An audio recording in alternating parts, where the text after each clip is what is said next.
Price the Lord, ஹல்லேலூயா. கிறிஸ்துவுக்குள் பிரியமானவர்களே, இந்த அருமையான காலை வேளையிலும் தேவ சமூகத்துக்கு வந்தவங்கள் ஒவ்வொருவரையும் இயேசுவின் நேற்று நாமத்தினாலே அன்பின் வாழ்த்துக்கள். இந்த நாளிலும் கலாத்தியர் 6ஆம் அதிகாரம் 2ஆம் வசனத்தை அடியேன் வாசிக்கிறேன்.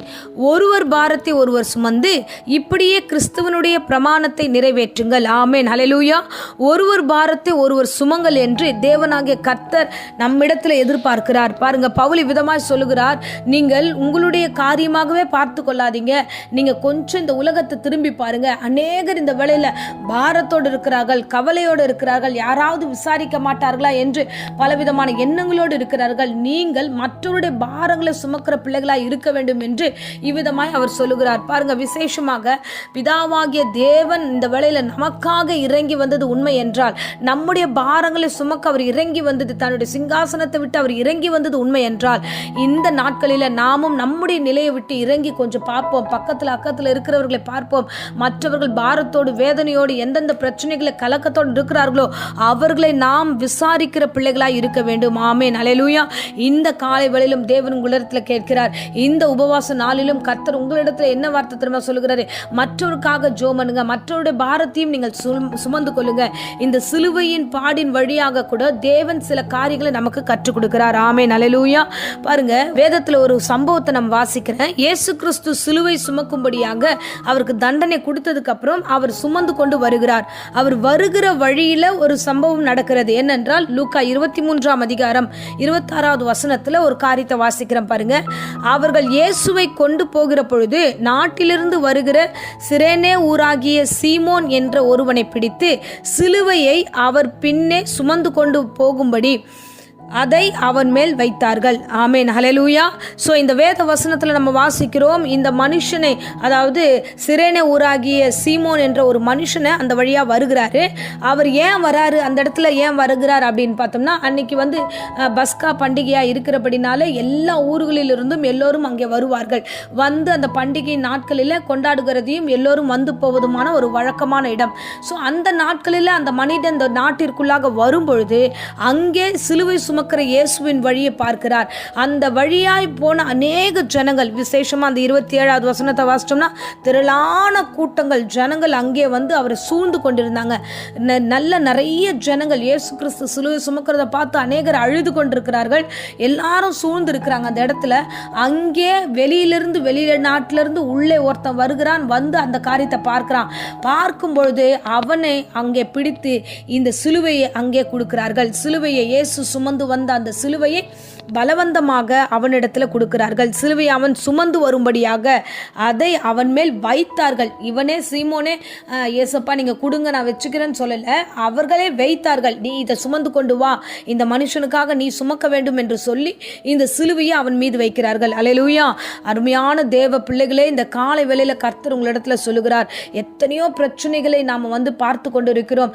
இன்றைக்கும் நம்ம ஜெபிக்கும் போது, சபையில ஜெபிக்கும் போது ஏராளமான விண்ணப்பங்களை நாங்கள் வைக்கிறோம். ஸோ தேவனாகிய கர்த்தர் உங்களை கொண்டு வந்து அவைகள் எல்லாவற்றும் உங்களுக்கு முன்பதாக வைத்திருக்கிறார்.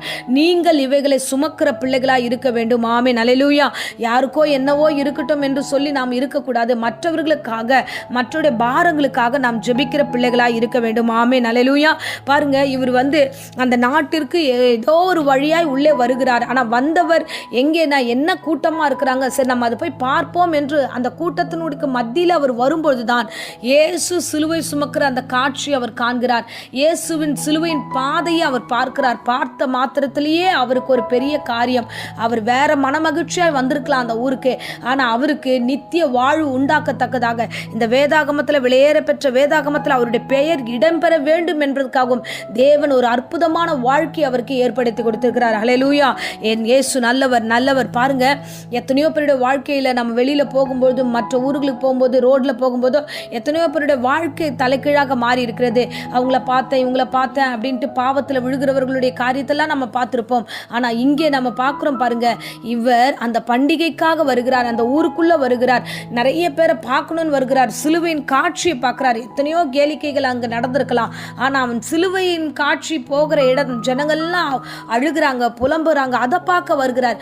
அந்த காட்சியின் மத்தியில் அந்த மனுஷன் வரும்போது தான் இழுத்து அவர்கிட்ட கொடுக்குறாங்க. அப்போ நம்முடைய பார்வை எந்த பக்கம் இருக்குன்னா, எல்லோரும் அழுகிறார்களே, எல்லோரும் புலம்புகிறார்கள், போகிறார்களே, என்ன அங்கே நடக்கிறது, என்ன வார்த்தை நடக்கிறது, என்ன சூழ்நிலை நடக்கிறது என்று கவனித்து நாம் நடந்தோம் என்றால் இந்த சீமோனுக்கு நடந்தது போலவே தேவனுடைய கிருபை நம் மீது வரும். பாருங்க, யாருக்கு கிடைக்கும் அந்த ஸ்லாக்கியம்? நம்மக்கிட்ட அந்த ஒரு பெரிய சிலுவையை கொடுத்தா சுமக்க முடியாது. இயேசு சுமந்த அந்த மரத்தை நம்மளால சுமக்க முடியாது இந்த நாட்களில். அதே மாதிரி அந்த இடத்துல அந்த மனுஷன் அதுக்கு தோல் கொடுத்து கொஞ்ச தூரம் அவர் தூக்கி வந்தது அவர் செய்த கிருபை. ஆமென், அல்லேலூயா. இந்த நாட்களிலும் இந்த கிருபை நமக்கு வைக்கப்பட்டிருக்கிறது. ஆமென், அல்லேலூயா. நீங்களும் இந்த காலை வேளையில் உங்களுக்கு முன்பதாக வருகிற எல்லா விண்ணப்பங்களையும் எல்லா பாரங்களையும் நீங்கள் மற்றவர்களுக்காக சுமந்து கொள்ளுங்க. என் தேவனாகிய கர்த்தர் அதை அங்கீகரிப்பார். உங்களுடைய வாழ்க்கையில புது மாற்றத்தையே கொடுப்பார். உங்களுடைய வாழ்க்கையில புதிய அதிசயத்தை காணச்சுவார். ஏதோ போகலாம் ஏதோ வரலாம் என்று இல்லாம நீங்கள் வரும்பொழுது காண்கிற அந்த பாரங்களை நீங்கள் சுமந்து கொள்ளுங்க. அந்த சீமோனுக்கு ஏற்பட்டதான ஒரு அனுபவம், ஒரு புதுமையான அனுபவம், வேடிக்கை பார்த்த வந்தவனுக்கு ஒரு புதிய அனுபவம். இந்த நாட்களில் உங்களுக்கும் ஏதோவென்று வாழ்கிற உங்களுக்கு இந்த வார்த்தை, இந்த பிரசங்கம் கிரியை செய்யட்டும். எத்தனையோ பேர் விண்ணப்பம் கொடுத்திருப்பாங்க, எத்தனையோ பேர் எத்தனையோ காரியங்களை துக்கத்தோடு அழுதிருப்பார்கள். அந்த பாரங்களை நீங்கள் சுமந்து கொள்ளுங்கள். நிச்சயமாகவே கர்த்தர் உங்களையும் உங்களை சார்ந்த எல்லா காரியம் ஆசீர்வதிக்கப்படும். எப்படி சீமோனுடைய பேர் அழைக்கப்படாம இந்த வேளையில் இந்த வேதாகமத்தில் ஆண்டவர் இடம்பெற செய்தாரோ, அதே மாதிரி காலம் இருக்கும் வரைக்கும் உங்களுடைய பெயர்களும் இந்த பூமியில நிலைத்திருக்கத்தக்கதாக, பரலோகத்தில் நிலைத்திருக்கத்தக்கதாக, மற்றொரு பாரத்தை நீங்கள் சுமக்கும் போது நிலை பெறத்தக்கதாக கர்த்தர் உங்களை ஆசீர்வதிப்பார். ஆமென், ஹல்லேலூயா. ஸோ இப்பொழுதும் அடியேன் உங்களுக்காக ஜெபிக்கிறேன். அன்பு ரட்சகா, இந்த அருமையான தருணத்துக்காய் ஸ்தோத்திரம். ஆண்டவரே அப்பா, இவ்வளவு நேரம் இந்த பிரசங்கத்தை கேட்ட ஒவ்வொரு பிள்ளைகளையும் ஆசீர்வதிப்பீராக. ஆண்டவரே அப்பா, சீமோனை போல கர்த்தாவே ஆண்டவரே உம்முடைய சிலுவையின் பாரத்தை சுமக்கிற பிள்ளைகளாக, உம்முடைய ஊழியத்தை சுமக்கிற பிள்ளைகளாக ஆண்டவரே பலவந்தம் பண்ணப்படுகிற வேலைகளையும் கர்த்தாவே ஆண்டவரே கிருபைகளை நீ தருகிறதுக்காய் ஸ்தோத்திரம். ஆண்டவரே அப்பா, ஒவ்வொரு பாரத்தையும் ஆண்டவரே ஒவ்வொருவரும் சுமக்க கிருபை தாங்க. ஆண்டவரே அப்பா, எல்லா பாரமான காரியத்தை கேட்டு விட்டு விடாதபடிக்கு அதற்காக திறப்பில் நிற்கிறவர்களாக ஆண்டவரே அடியனையும் சபையாரையும் ஆண்டவரே நிலை நிற்கும்படியாய் ஜெபிக்கிறோம். ஒவ்வொருவரையும் ஆசீர்வதியும் கர்த்தத்தாமே பொறுப்பெடுத்துக்களும் அதிசயங்களை காண செய்யுங்க.